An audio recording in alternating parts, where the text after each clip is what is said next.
Hello les amis, c'est Mortal G, j'espère que vous allez bien.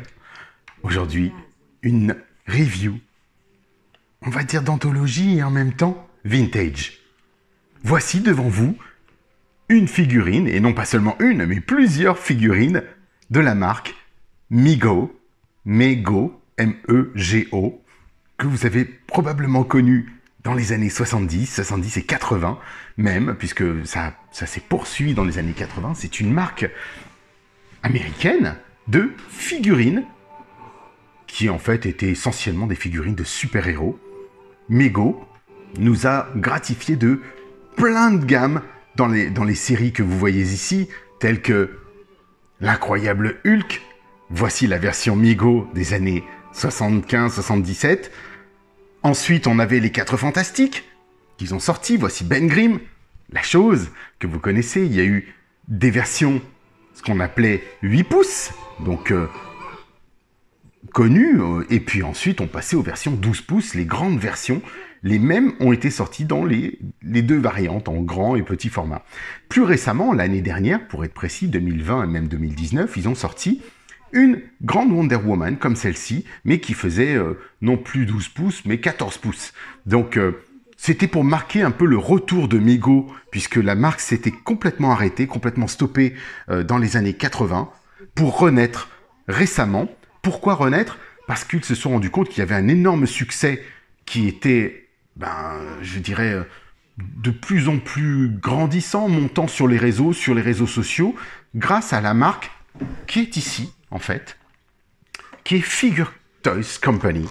Figure Toys Company a repris le défi de réaliser les figurines Mego de l'époque et les réadapter, de les fournir dans un très très beau package. Généralement, c'est ce qu'on appelle collector friendly. Vous avez des packages qui se détachent, qui se rattachent, vous enlevez la carte et vous avez la figurine. Et regardez au dos, on voit effectivement tout ce que comportait ou pouvait comporter cette gamme. Donc là, on retrouve les dessins vintage de cette génération qui étaient fournis. Donc on avait bien sûr le Pingouin, le Joker, Mixie Sputnik, on avait bien sûr toute la Ligue de Justice, les gentils, les méchants, Barbara Gordon, bien sûr, Batgirl et bien d'autres, et Catwoman. Et là, vous avez la version rééditée, donc ce n'est pas la version des années 70, c'est la même version rééditée par Figure Toys Company, en ayant repris les mêmes moules, les mêmes articulations et autres. Donc celle-ci, je l'ai déjà ouverte, je me suis fait plaisir, je lui ai fait un petit bracelet, enfin des petits lasso. Voilà, elle est juste repositionnée dans sa carte parce que, écoutez, tant qu'à faire, je trouvais ça sympathique. Mais moi, comme je vous le disais, je les ouvre toutes. Alors comme vous pouvez le voir, c'était surprenant, c'était tout fait de vêtements, de tissus, essentiellement ce qui caractérisait mes goûts justement. Parce que quand on reprend Ben Grimm, la chose, bien sûr des 4 Fantastiques, vous pouvez le voir ici, il a bien sûr son short, mais il a aussi toute sa peau, qui est pourtant bien ici faite imitation pierre. Regardez, il était pas mal, hein? Oh, c'est une grosse chose. Et puis, bien sûr, on a ses articulations, ses mains, ses bras, qui eux-mêmes étaient faits de ce type-là. Donc ensuite, alors c'est très très fragile, donc d'ailleurs je viens de voir que le bras vient de bouger là à l'instant, donc je vais voir ce qui se passe exactement. C'est très très fragile, j'ai même refixé j'ai même réparé les figurines à l'époque.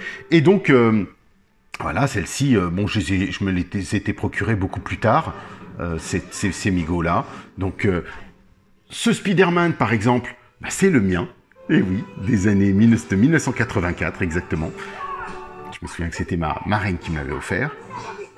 Voilà, superbe Spider-Man, 84, en bel état. Il a vécu celui-là, hein. Je peux vous dire que je lui ai refixé une petite... je sais plus ce que c'était, une petite vis à la jambe avec des écrous. Et là, je veux dire, c'est solide, hein, ça peut y aller. Hein. Donc voilà, puis maintenant, on sait que tout se répare, tout se remet. Et puis, bien sûr, j'ai pu retrouver, il y a quelques années de ça, la Mego Wonder Woman, au format 12 pouces, que j'ai ouvert, bien sûr, et qui avait un habit, un outfit, comme ils disent, de Wonder Woman et de Diana Prince. Et donc, elle est dans sa version Linda Carter, l'actrice de Wonder Woman des années 70, bien sûr. Maintenant, voilà, la version, la nouvelle mouture est sortie, comme celle de Superman que je vais vous présenter aussi, de Wonder Woman au format 8 pouces, Migo. Donc, nouveau logo, enfin, le logo revient. Donc, on voit Presents Migo, la création, 14 points d'articulation. Ce blister d'anthologie, alors on va le tourner tout de suite. Regardez, on est dans une mouture plus récente, bien sûr. On ne nous met pas toutes les figures possibles dans cette vague. Mais bon, voilà, on a une belle carte de Wonder Woman, 8 pouces action de figure. Et ce que j'aime beaucoup, on a l'histoire de la famille. Donc, Marty Abrams, qui est le père des jouets, donc qui avait cédé tout ça à ses enfants, et puis ainsi de suite, ainsi de suite. Donc ça se prononçait Migo, donc vont le prononcer M-E-E-G-O, mais il explique en fait que c'était lié surtout au fait que son fils, le plus jeune, disait « Migo too ». Moi, je veux y aller aussi. Migo too, et Migo, bah, le terme est resté. Donc vous voyez, parfois, ça tient pas à grand-chose. Et bah, je trouve ça juste magnifique qu'on ait l'histoire de cette marque. Et donc là, toute nouvelle figurine qui vient de sortir de Wonder Woman. Donc c'est génial, je suis très content. Donc on va la décortiquer, on va regarder, je vais l'ouvrir délicatement avec mon X-Acto et je reviens vers vous tout de suite. Et ben la voici, toute belle sortie de sa boîte. Ben, j'ai pu ouvrir la boîte par dessous avec le scalpel pour retirer le bloc. Pourquoi pas la remettre éventuellement, à voir, mais je pense que celle-ci sera forcément exposée, et puis je verrai plus tard en fonction des vitrines ou des étagères. Donc voilà la Wonder Woman version... attendez, on va essayer de redresser un petit peu tout ça, parce que c'est vrai que ce sont des rooted hair, comme ils disent aux États-Unis, ce sont des vrais cheveux, enfin des vrais, bien sûr, hein, ce sont des vrais cheveux, des fils, et ce sont des cheveux filaires et non pas des cheveux moulés. Voilà, donc on a la figurine, alors on est loin des articulations d'aujourd'hui, de tout ce que l'on connaît de nos séries de super-héros, bien sûr. Donc on va regarder ensemble. Il y a à l'intérieur possibilité de faire ceci. Pourquoi? Parce que c'est attaché, à l'époque, c'était attaché avec une ficelle à l'intérieur, des crochets qui fixaient les bras, et la ficelle se joignait à droite, à gauche, et sur les jambes, elles étaient en croisée à l'intérieur, ce qui permet de presque écarter, vous voyez, écarter les bras, tirer la ficelle, l'élastique, si je puis dire, et de redresser les bras, de les repositionner avec ce crochet qui est à l'intérieur. Donc là, on a une belle tenue, puisque c'est une vraie révolution, on va dire, chez eux, puisqu'ils ont voulu ressortir non plus le modèle que je vous ai présenté tout à l'heure, complètement habillé de type années 70, hein, mais là, on a une version un peu plus ressemblante à la version Lynda Carter, où elle a une tenue, un maillot, un short, une ceinture, la ceinture d'Estia. Par contre, surprenant, on a bien sûr cette tête, il n'y a pas de rotule, c'est juste droite et gauche, donc elle tourne bien sûr sur elle-même, mais regardez, tout est peint. On va faire une petite mise au point. C'est une très jolie tête de type Barbie, ça, hein. Voilà, donc même le diadème est peint, on a vraiment une très jolie peinture, il n'y a pas de loupé là-dessus. Regardez ça. On est tout à fait dans l'esprit vintage. J'aime beaucoup, hein. Franchement, c'est top. C'est vraiment fort ce qu'ils ont fait, parce que ce que j'aime bien, c'est qu'ils l'ont modernisé. Ils ont gardé exactement les mêmes bras, les mêmes articulations. Les mains sont plus ou moins les mêmes. Mais, regardez, vous avez par exemple son bracelet, il est peint. Ce n'est pas un bracelet comme celui de Lynda Carter que vous avez dans cette version ici, où le bracelet est en plastique et il se détache. Il s'enlève complètement.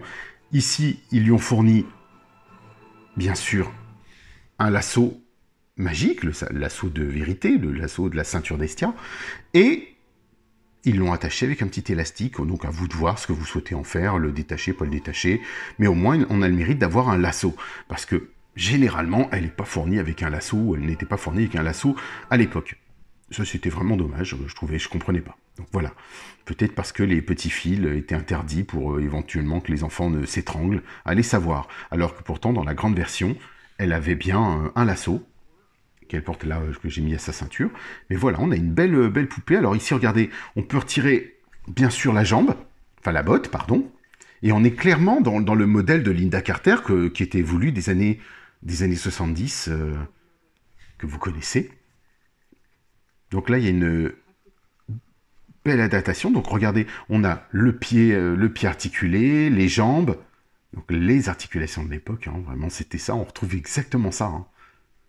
ces fameux points de fixation et les élastiques au centre. Pas de rotule ici, juste des élastiques, tenus par élastique. Et ben franchement, ça a duré quand même pas mal d'années. On faisait les fous, on a fait des guerres, on a fait des combats avec nos figurines. Elles volaient dans tous les sens et je me souviens qu'on doit avoir encore aujourd'hui peut-être, enfin je crois, hein, des figurines dans des gouttières, certainement. Je jouais avec mes cousins, les copains, les copines, et on s'éclatait avec nos figurines de super-héros, tout simplement. On va faire le tour de la figurine, donc vous voyez qu'il y a la tenue s'enlève, donc là elle est fixée par velcro, on va essayer de mieux fixer ça pour que ce soit un peu plus joli.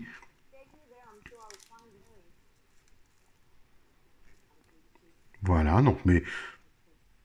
Voilà, c'est très simple, hein. Articulation simple, des deux côtés, pas de double rotule. Mouvement simple, tout simple au niveau des jambes, des bras, la tête. Par contre, le buste, bah, la même chose. Lui, il pivote dans tous les sens. J'allais dire il roule parce qu'on sent. Bon, enfin, c'est pas une rotule, c'est-à-dire que le bas du corps est taillé en rond et à l'intérieur c'est creusé, ce qui fait que il est tenu par cet élastique qui lui sert de force et vous pouvez lui donner tout un tas de poses assez vivantes, on va dire. Donc c'est vrai que le souci qu'on rencontrait souvent, bah, c'était quand vous écartez le bras, bah, l'élastique sorte pas l'élastique, mais du moins le crochet qui maintient l'élastique sortait systématiquement. Donc c'est vrai que c'était un peu pénible, mais bon voilà, on s'y habitue, on sait ce que c'est que les figurines Lego. Surtout celle-ci. Alors donc là je vais voir parce que les cheveux sont un petit peu en vrac, mais c'est pas mal. Regardez, on a une belle Diana. Diana Prince, donc Wonder Woman. Super, bah écoutez, franchement, qu'est-ce que vous en pensez, vous, du retour de cette marque? Est-ce que ça vous a touché? Est-ce que vous avez vu? Ou est-ce que vous saviez que la marque revenait? Et que vous pouviez, bien sûr, vous les procurer. Alors moi, je l'ai pris chez Big Bad Toy Stores pour celle-ci. Souvent, ce sont les Américains qui, forcément, un produit américain, généralement, est distribué en premier chez eux. Et bien sûr, dans cette gamme-là, nous avons Superman que je vais vous présenter dans la prochaine review, bien sûr. Donc voilà, les amis, je pense qu'on a fait le tour. Je vous dis à très vite. Hein. De toute façon, pensez au petit pouce pour moi, pour la petite Wonder Woman aussi. Regardez, elle est pas très grande. Hein. Qu'est-ce que ça fait, 8 pouces pour vous?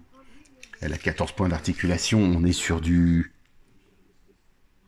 19 cm. Ouais, 19 avec les cheveux. Hulk était à 18, 17. On est entre 17 et demi, 19 avec les cheveux, les bottes et tout ça. C'est vrai qu'on a une belle différence. Pardon, ça n'ira pas plus bas. Regardez, de taille entre les personnages. Bon, il arrive juste à la poitrine. Hein. Désolé, c'est pas fait exprès. Mais voilà, je pense que la tenue droite des jambes, les bottes, souvent Hulk ou même Ben Grimm étaient beaucoup plus petits déjà à l'époque que les autres figurines qui sortaient. Parce qu'ils compensaient, je pense, sur le poids, le plastique, la matière plastique, puisqu'il y en avait beaucoup plus. Ils étaient beaucoup plus costauds qu'un Superman ou Spider-Man, mais par contre beaucoup plus petits. Voilà, donc ils réutilisaient des corps plutôt identiques. C'était sympa. Pensez à vous abonner, les amis. Et puis, vous savez qu'ici, vous avez le petit logo Mortal G, un tout petit. Vous pouvez cliquer dessus pour vous abonner. Ça marche aussi. Je vous dis à très vite pour la suite. Et puis on continue sur la deuxième figurine Lego. Allez, à plus tard. Ciao, ciao.